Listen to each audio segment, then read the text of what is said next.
Hello student, कैसे हैं आप। नेक्सस एजुकेशन पॉइंट में आपका स्वागत है। आज हम बात करेंगे क्लास 12 की पॉलिटिकल साइंस का चैप्टर नंबर 4 दक्षिण एशिया और समकालीन विश्व, टर्म सेकंड, वीडियो पार्ट 1। दक्षिण एशिया और समकालीन विश्व की संपूर्ण जानकारी के लिए हमारी इस वीडियो को लास्ट तक देखिए। चलिए शुरू करते हैं।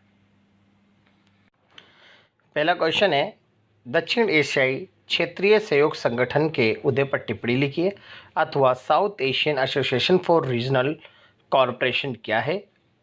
तीसरा अथवा में क्वेश्चन है, दक्षेस पर निबंध लिखिए। चलिए दक्षेस पर हम बात करते हैं।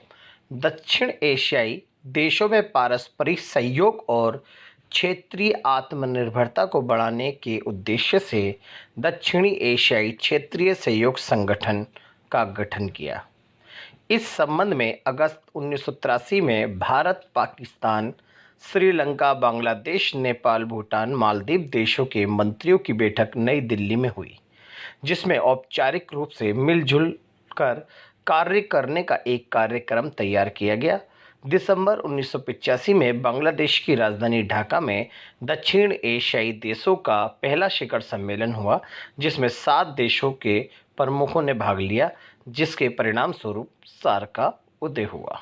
तो बच्चों, ये जो सार्क है ये हमारे दक्षिण एशियाई देशों का संगठन है।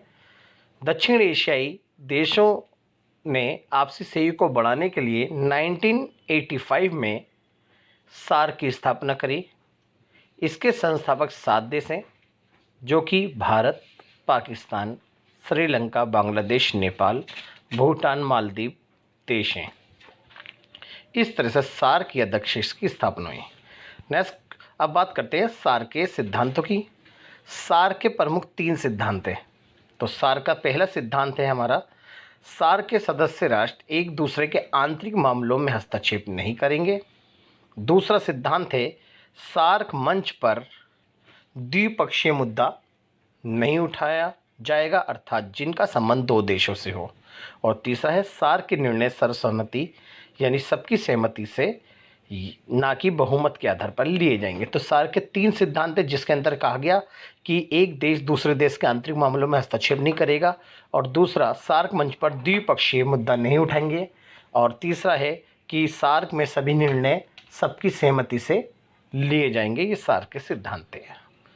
नेक्स्ट क्वेश्चन है, दक्षिण एशियाई क्षेत्रीय सहयोग संगठन के प्रमुख उद्देश्य बताइए। तो हमें सार्क के उद्देश्य बात करनी है। पहला पॉइंट है, सार्क का प्रमुख उद्देश्य आपसी सहयोग को बढ़ावा देना है। दूसरा पॉइंट है, सार्क का उद्देश्य आर्थिक विकास को बढ़ावा देना। तीसरा, आपसी विवादों का शांतिपूर्ण निपटारा करना। चौथा, एक दूसरे के लाभ के कार्य करना।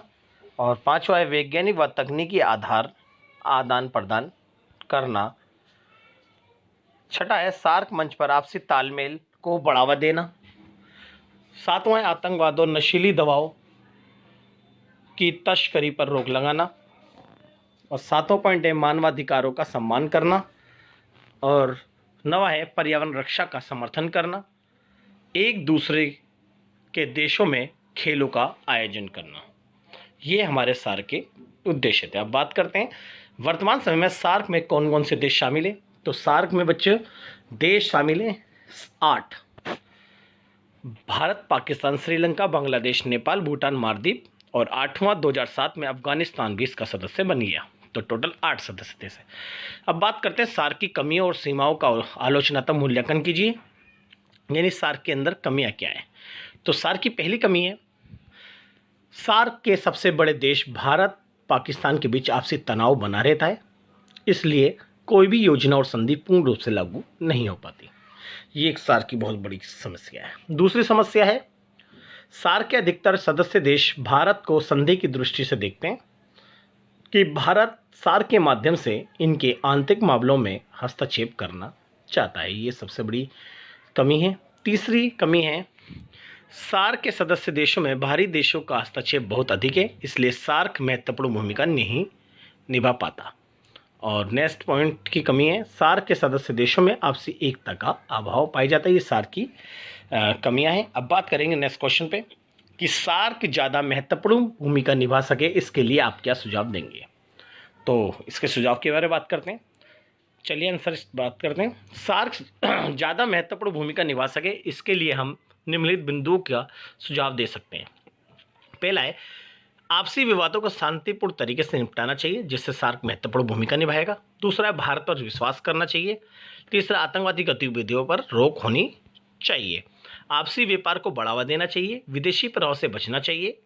एक दूसरे देशों में खेलों का आयोजन करना चाहिए और आपसी संधि या समझौते करने चाहिए, जिसके कारण सार्क आपसी महत्वपूर्ण भूमिका निभा सकेगा।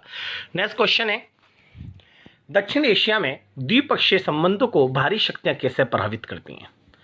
तो देखते हैं कि जो सार्क के सदस्य देश हैं उनके संबंधों को भारी जो पश्चिमी सभ्यता या पश्चिमी देश हैं वो कैसे प्रभावित करते हैं।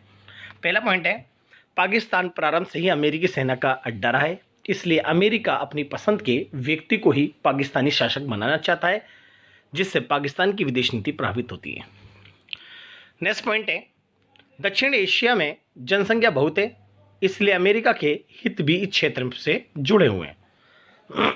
तीसरा पॉइंट है, अमेरिका लंबे समय से भारत पाकिस्तान के बीच मध्यस्थता की भूमिका निभा रहा है। नेक्स्ट है, चीन ने पाकिस्तान से संबंधों को बढ़ाकर दक्षिण एशिया में अपने प्रभाव को बढ़ाने का प्रयास किया है। अब बात करेंगे नेक्स्ट क्वेश्चन की, दक्षिण एशियाई देशों के बीच आपसी सहयोग के क्षेत्र में सार्क की क्या भूमिका रही है, कि इस जो सार्क के सदस्य देश हैं उनमें आपसी सहयोग को बढ़ाने के लिए भारत ने क्या भूमिका निभाई। पहला है, दक्षिण एशिया में आपसी सहयोग को बढ़ाने के लिए 1985 में भारत, पाकिस्तान, श्रीलंका, बांग्लादेश, नेपाल, भूटान, मालदीव देशों ने ढाका घोषणा पत्र पर हस्ताक्षर किए, जिससे सार्क का उदय हुआ। यह संगठन दक्षिण एशिया का एकमात्र संगठन है सहयोग के लिए कार्य। जी देखते हैं दक्षिण एशिया के देशों ने सार्क को महत्वपूर्ण बनाने के लिए क्या क्या कार्य किए। पहला, SAFTA, South Asian free trade agreement का निर्माण किया, अर्थात साफ्ता पर हस्ताक्षर किए, जिससे आपसी सहयोग को बढ़ावा मिला। नेक्स्ट पॉइंट है, सार्क के सदस्य देशों के बीच खेलों का आयोजन किया जाता है, जिससे आपसी सहयोग को बढ़ावा मिला। और नेक्स्ट, सार्क में प्रतिवर्ष सदस्य देशों का सम्मेलन होता है, जिससे आपसी सहयोग को बढ़ावा मिला। अब बात करते हैं साफ्ता के विषय पर टिप्पणी लिखिए, यानी साफ्ता क्या है। सन 1985 में दक्षिण एशिया के देशों ने मिलकर सार्क का उदय किया और आपसी व्यापार को बढ़ाने के लिए 2002 में साफ्ता यानी दक्षिण एशिया मुक्त व्यापार क्षेत्र के निर्माण के लिए समझौता किया। इस समझौते का मुख्य उद्देश्य दक्षिण एशिया के मुख्य देशों में व्यापार की बाधाओं को दूर करने और विकास की गति को बढ़ाना है, परंतु इसके छोटे छोटे देशों को भय है कि भारत इस समझौते के द्वारा उनके वे बाजारों पर नियंत्रण करना चाहता है, अतः यह समझौता पूर्ण रूप से लागू नहीं हो पाया। यानी सार्क ने आर्थिक क्षेत्र में एक साफ्ता की स्थापना करी। तो नेक्स्ट क्वेश्चन है, पाकिस्तान में लोकतंत्र के मार्ग में कौन कौन सी बाधाएं यानी कठिनाइयां अथवा पाकिस्तान में सैनिक हस्तक्षेप के क्या कारण हैं। ये मोस्ट वेरी इंपॉर्टेंट क्वेश्चन है बच्चों। पहला है, राजनीतिक शिक्षा का अभाव। राजनीतिक शिक्षा के अभाव में लोकतंत्र का संचालन संभव नहीं है। पाकिस्तान में स्वतंत्रता प्राप्ति के पश्चात लोकतंत्र की स्थापना हुई, परंतु लोकतांत्रिक व्यवस्था से लोग पूर्ण रूप से परिचित नहीं थे। 1953 में प्रधानमंत्री लियाकत खान की मृत्यु हो गई। इसके बाद 1958 में फील्ड मार्शल अय्यूब खान ने सेना का शासन स्थापित कर लिया और संविधान स्थगित कर दिया। नेक्स्ट क्वेश्चन है और नेक्स्ट पॉइंट है, निजी स्वार्थ की राजनीति। पाकिस्तान में राजनीति में षड्यंत्र बहुत अधिक है, क्योंकि शासन के सभी अंग सत्ता पर नियंत्रण करना चाहते हैं। उदाहरण के लिए सर्वप्रथम फील्ड मार्शल अय्यूब खान ने 1958 में सत्ता को अपने हाथ में ले लिया, परंतु 1969 में जनरल याया खान ने अय्यूब खान को पद से हटा दिया। इस प्रकार सत्ता प्रभावित हुई, परंतु लोकतंत्र की स्थापना नहीं हुई। इसलिए पाकिस्तान में लोकतंत्र स्थापित रहा, सैनिक शासन स्थापित रहा। नेक्स्ट पॉइंट है, लोकतंत्र को सेना का सहयोग। तो पाकिस्तान में जो लोकतंत्र न आने का सबसे बड़ा कारण है, लोकतंत्र को सेना का सहयोग नहीं है, क्योंकि वहाँ जो चुनाव व्यवस्था है वो सेना के हाथ में दी गई है, जिसके कारण लोकतंत्र को सेना का असहयोग के कारण वहाँ पर सैनिक शासन स्थापित रहता है। नेक्स्ट पॉइंट है, राजनीतिक भ्रष्टाचार की। जो पाकिस्तान में राजनीतिक भ्रष्टाचार एक प्रमुख समस्या है, जिससे परेशान होकर लोग सेना तानाशाही को स्वीकार कर लेते हैं। जैसे चुनाव में पूर्वी पाकिस्तान में शेख मुजीबुर रहमान को बहुमत प्राप्त हुआ, परंतु याया खान ने इसे प्रधानमंत्री ने नहीं बनाया। मुजीबुर रहमान को गिरफ्तार करके जेल में डाल दिया और दमन की नीति को अपनाया। ये सभी जो कारण थे, पाकिस्तान में लोकतंत्र की स्थापना नहीं हो पाई, ना होने दे रहे, और पाकिस्तान में सैनिक तानाशाही अधिक प्रभावशाली मानी जाती है। तो ये हमने बात करा कि पाकिस्तान में सैनिक शासन क्यों स्थापित रहा है। अब बात करते हैं पाकिस्तान में लोकतंत्र के विकास पर टिप्पणी लिखी है। पाकिस्तान में स्वतंत्रता के बाद से ही जनरल अयूब खान ने सत्ता पर नियंत्रण कर लिया। इसके बाद याह्या खान ने शासन पर नियंत्रण कर लिया, परंतु 1971 में पाकिस्तान के पराजय होने के बाद याह्या खान को अपना पद छोड़ना पड़ा। 1971 में जुल्फ़िकार अली भुट्टो की निर्वाचित सरकार बनी, जो 1977 तक रही, और 77 में जियाउल हक ने सैनिक शासन स्थापित किया, परंतु 1988 में जियाउल हक की मृत्यु के बाद लोकतंत्र की स्थापना हुई तथा बेनज़ीर भुट्टो, फिर उसके बाद नवाज शरीफ की सरकार बनी, परंतु 1999 में लोकतंत्र समाप्त हो गया और परवेज मुशर्रफ अली का शासन स्थापित हो गया। इस प्रकार पाकिस्तान में लोकतंत्र की स्थापना हुई और वर्तमान समय में पाकिस्तान में लोकतंत्र की ओर अग्रसर है, यानी इमरान खान की सरकार, देश के प्रधानमंत्री इमरान खान है। पाकिस्तान में कौन कौन से कारण लोकतंत्र की स्थापना में सहायक हैं? तो पाकिस्तान में अगर थोड़े वक्त के लिए लोकतंत्र भी आता है तो क्यों आता है, उसके अंदर कौन कौन से कारण है? पहला, स्वतंत्र व निष्पक्ष जनसंचार के साधन, जनता शिक्षित व जागरूक है, मानवाधिकार अधिक मजबूत है, स्वतंत्र निष्पक्ष न्यायपालिका पाई जाती है। अब बात करते हैं बांग्लादेश के उदय पर टिप्पणी लिखी। जी, आपको पता ही है कि जब भारत आज़ाद हुआ था तो पाकिस्तान के दो हिस्से करे थे, एक पूर्वी पाकिस्तान, एक पश्चिमी पाकिस्तान। बात कर रहे हैं पूर्वी पाकिस्तान की, जो कि आज वर्तमान में बांग्लादेश के नाम से जाना जाता है। देखते हैं, बांग्लादेश का उदय 16 दिसंबर 1971 में हुआ। 1971 से पहले बांग्लादेश पाकिस्तान का ही अंग था। इसे पूर्वी पाकिस्तान कहते थे। पश्चिमी पाकिस्तान की सरकार पूर्वी पाकिस्तान के लोगों से भेदभाव करती थी। पश्चिमी पाकिस्तान के शासक पूर्वी पाकिस्तान में उर्दू को बलपूर्वक लागू करवाना चाहते थे। फलस्वरूप पूर्वी पाकिस्तान के लोग ने शेख मुजीबुर रहमान के नेतृत्व में आंदोलन चलाया, जिसे दबाने के लिए पश्चिमी पाकिस्तान ने सेना और पुलिस का प्रयोग किया। फलस्वरूप बड़ी संख्या में बंगाली लोग भागकर भारत आ गए, जिसका भारत ने विरोध किया। ऐसी स्थिति में पाकिस्तान ने 3 दिसंबर 1971 में भारत पर आक्रमण किया। इस युद्ध में पाकिस्तान की हार हुई और पाकिस्तानी कमांडरों के साथ 90,000 सैनिकों ने भारत के लेफ्टिनेंट जनरल JS अरोड़ा के सामने आत्मसमर्पण कर दिया। फलस्वरूप भारत ने पूर्वी पाकिस्तान को बांग्लादेश के रूप में मान्यता दे दी, जिससे बांग्लादेश का उदय हुआ। अब बात करते हैं बांग्लादेश में लोकतंत्र के विकास पर टिप्पणी लिखिए। बांग्लादेश की स्थापना के बाद 1971 में बांग्लादेश में लोकतांत्रिक, धर्मनिरपेक्ष और समाजवादी सरकार की स्थापना हुई और शेख मुजीबुर रहमान बांग्लादेश के पहले शासक बने। परंतु शेख मुजीबुर रहमान ने 1975 में संविधान संशोधन करके अवामी लीग और अन्य दलों को समाप्त कर दिया, जिससे तनावपूर्ण स्थिति उत्पन्न हो गई। ऐसी स्थिति में सेना ने विद्रोह कर दिया और जियाउर रहमान की हत्या कर दी और जनरल HM इरशाद को अपना पद छोड़ना पड़ा। और इसके बाद 1991 में चुनाव हुए, जिसमें लोकतंत्र की स्थापना हुई। बांग्लादेश में बहुदलीय चुनाव पर आधारित प्रतिनिधिमूलक लोकतंत्र कायम है।